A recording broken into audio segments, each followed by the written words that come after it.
STM Transport Voyageurs, une nouvelle façon de voyager.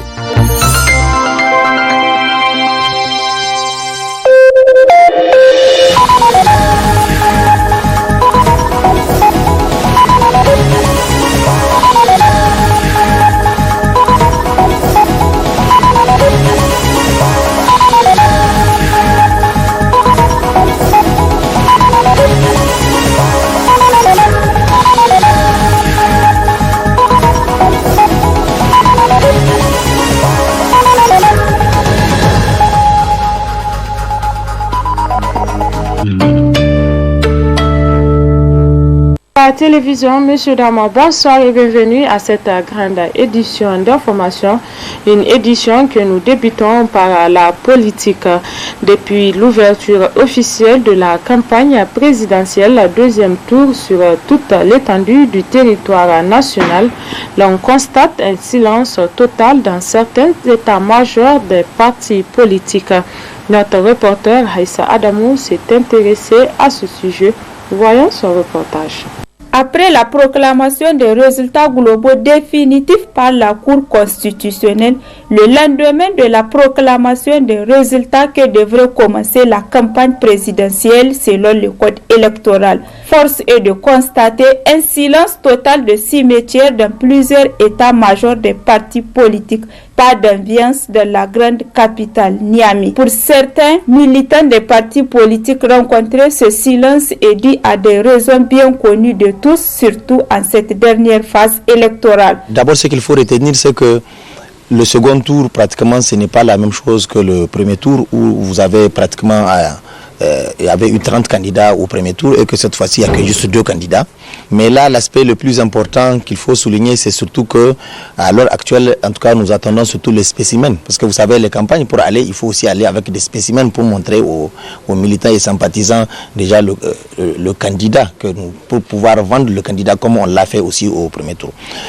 Second aspect aussi, ce qu'il faut retenir, c'est que aussi les alliances, vous savez très bien que tous les autres partis qui ont compétit.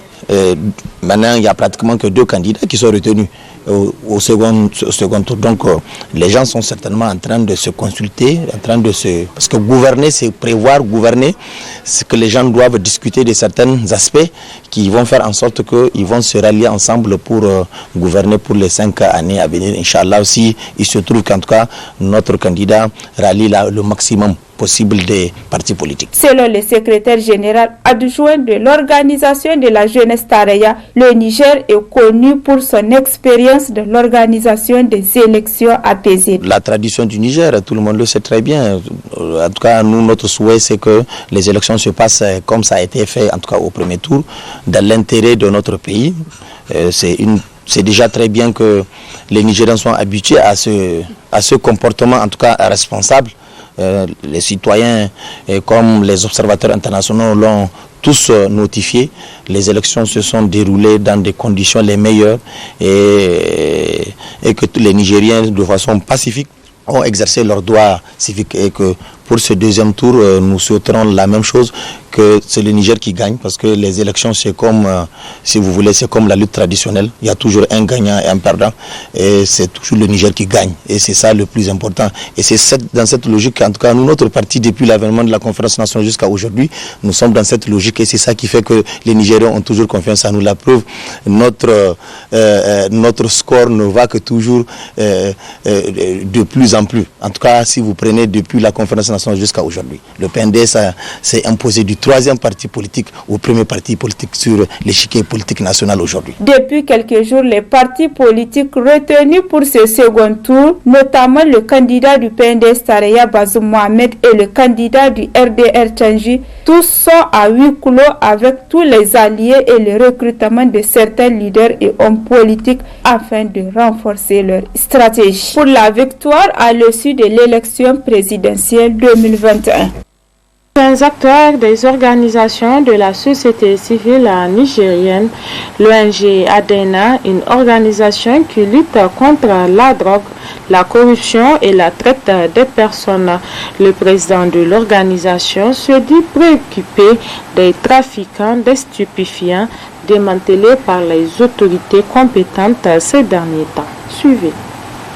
L'ensemble de la communauté internationale est aujourd'hui confronté au défi du trafic de drogue et des stupéfiants dont le niveau de la fabrication, d'importation et d'exportation de ces substances illicites sont sans précédent. Le Niger participe activement de la lutte contre ce fléau mondial à travers le démantèlement des réseaux de trafiquants. À cet effet, cette année, plusieurs réseaux de trafic des stupéfiants impliquant des personnes de nationalités différentes ont été démantelés par les responsables de l'Office central de répression du trafic illicite des stupéfiants. Malgré la situation géographique du Niger et la fermeture de certaines frontières depuis le déclenchement de cette pandémie de Covid-19, ces fléaux prennent de nouvelles allures. Il faut nécessairement multiplier des stratégies efficaces pour faire face à ce trafic illégal de drogue. C'est vrai, l'ORTIS fournit des efforts, mais malheureusement, ce service de la police n'a pas de moyens. Parce qu'au Niger, la lutte contre la drogue, elle existe depuis très longtemps. Il y a des textes réglementaires qui régissent la lutte contre la drogue au Niger, notamment l'ordonnance 99-23 du 23 novembre 1999, dont toutes les questions relatives à la lutte contre la drogue, la répression, en tout cas tout ce qui concerne la drogue est contenu dedans. Malheureusement, ces textes ne sont pas appliqués. La lutte contre ce trafic de drogue est aussi difficile à éradiquer car au moment où l'autorité cherche à combattre ce trafic illicite de drogue, on retrouve aussi certains agents de l'État dans cette affaire. Voyez ce qui s'est passé ces derniers temps, surtout ce mois, les dernières saisies de la drogue, quand des responsables qui sont chargés de l'application de la loi sont impliqués dans ce trafic. Ce qui s'est passé à Dosso, nous, c'est pas surprenant pour nous. Moi, personnellement, ça ne m'a pas surpris. Parce que lui, peut-être, il a imité certains, peut-être, des responsables qui, tout le monde le sait, sont impliqués dans le trafic de la drogue au Niger. Le procureur de Dosso, c'est de lui qu'il s'agit, il n'est pas seul. Actuellement, il y a le chauffeur d'un député qui est recherché. Dans la même semaine, vous avez vu l'ambulance de Tawa, un véhicule qui, par essence, doit évacuer des malades, maintenant qui est transformé maintenant en moyen de transport des substances psychoactives. Voyez, pourquoi je dis que les textes ne sont pas appliqués? Si réellement ces textes sont appliqués, tout moyen de transport de ce produit illicite doivent être confisqués et vendus pour mettre dans le cadre de la lutte contre la drogue. Le Niger est devenu une plaque tournante de lutte contre la drogue. Et le trafic de tous les niveaux, le trafic fluvial, le trafic terrestre, le trafic aérien. Chaque fois, il y a des saisies au niveau de l'aéroport international Diori Hamani. Il y a aussi des trafics de charitiers, même des enfants qu'on utilise comme porteurs au niveau de ces frontières-là. Des simples jeunes qui ne connaissent rien du tout, on les utilise pour faire passer le produit. La drogue n'est pas un jeu d'enfant. En réalité, pour lutter contre ce trafic illicite des stupéfiants, toute la société doit jouer sa part de responsabilité pour faire bloc commun de ce fléau dans notre société. Autre aspect de cette édition, l'association nigérienne des acteurs, compositeurs, interprètes et des métiers de la musique a rendu public ce matin une déclaration de presse au ministère de la Renaissance culturelle, des arts et de la modernisation sociale. Celle-ci est relative à la situation socio-économique auquel font face les artistes nigériens depuis l'avènement de la pandémie du coronavirus. Un extrait de cette déclaration. La musique est pour le musicien ce que l'argile est pour le potier. Il doit le transformer en pot et le vendre pour subvenir à ses besoins.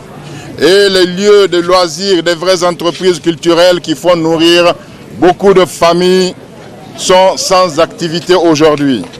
Avec la fermeture des salles de spectacle et des places dédiées jusqu'à une date ultérieure, les artistes font le constat suivant.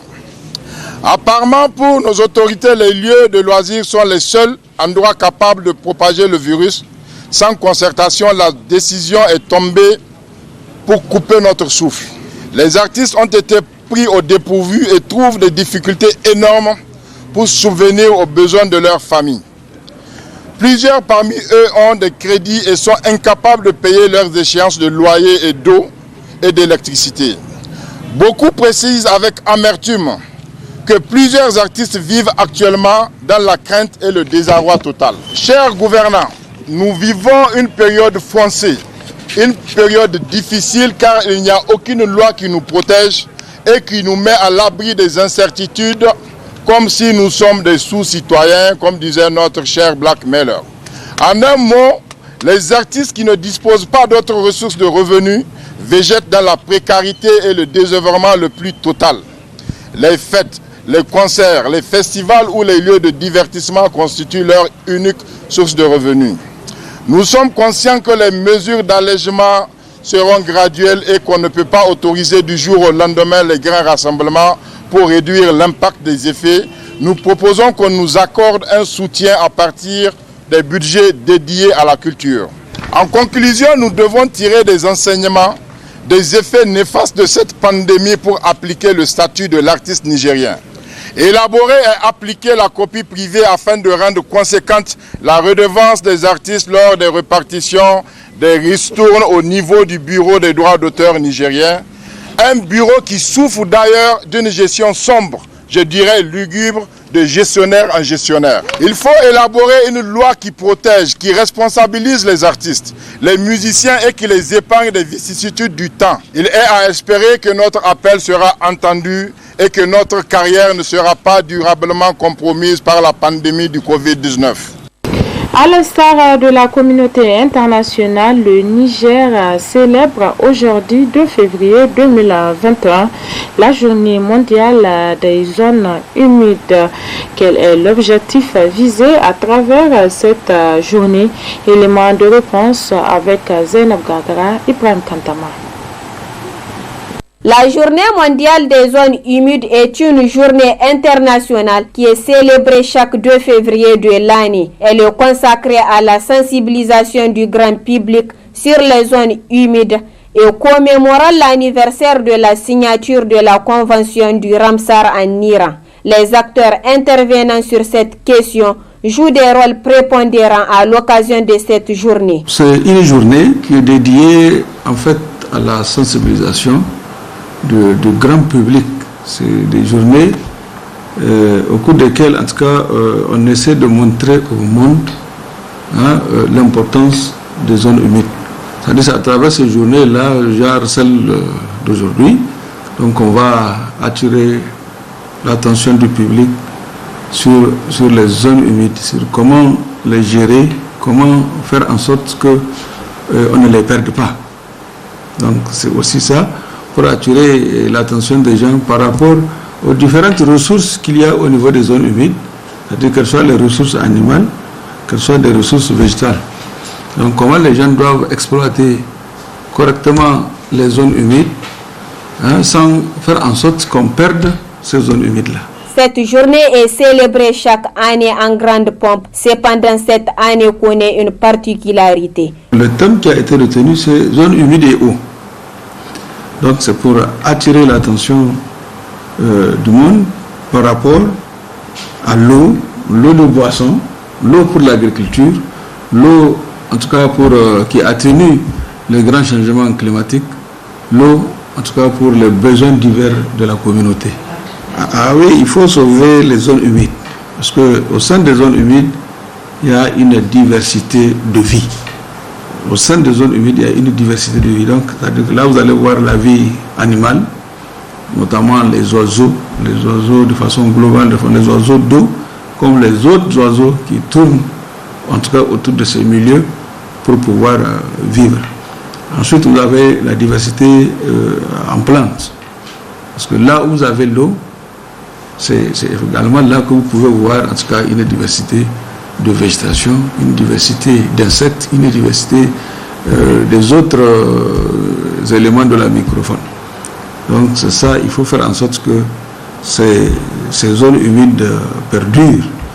Hein, c'est ça. C'est-à-dire, il faut que ceux qui pratiquent l'agriculture, ceux qui utilisent l'eau pour l'irrigation, ceux qui utilisent l'eau à d'autres fins, pour les boissons, ou en tout cas pour les constructions, ou pour en tout cas diverses utilisations, puissent faire en sorte que cette eau-là perdure.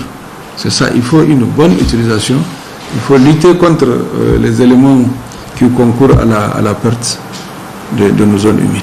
Notons que le rôle de la communauté locale est très important pour la protection des zones humides et celle des autorités compétentes en charge de la question, qui devraient revoir encore leur politique de sensibilisation de la communauté environnante pour la protection de ces zones humides.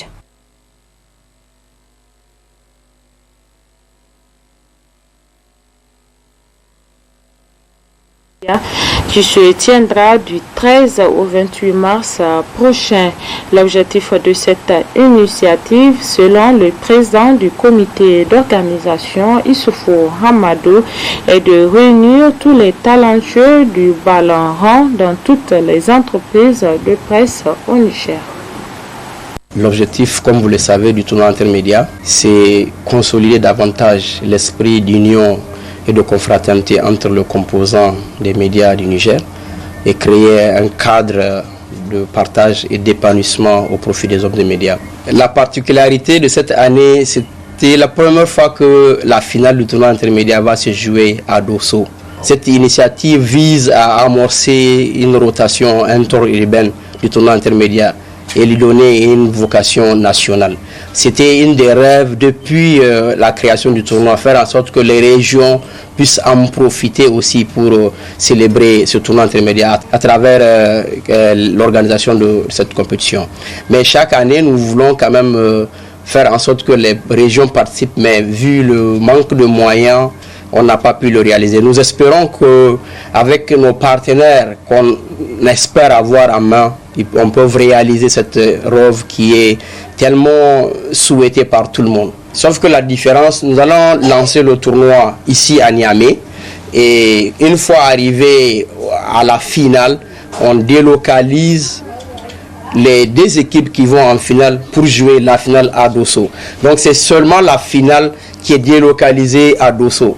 Donc ce n'est pas toutes les équipes parce qu'on ne pourrait pas quand même faire déplacer toutes les télévisions. Ça c'est même pas possible parce que quand même c'est des gens qui travaillent chaque jour, chaque matin.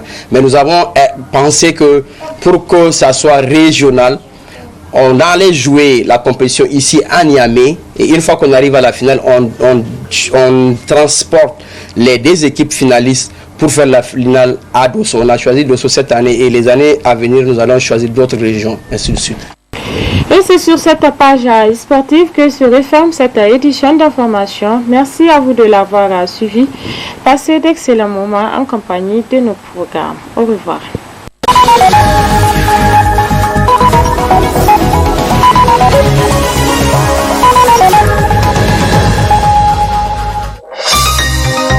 Ce journal vous a été présenté par STM Transport Voyageurs. Une nouvelle façon de voyager.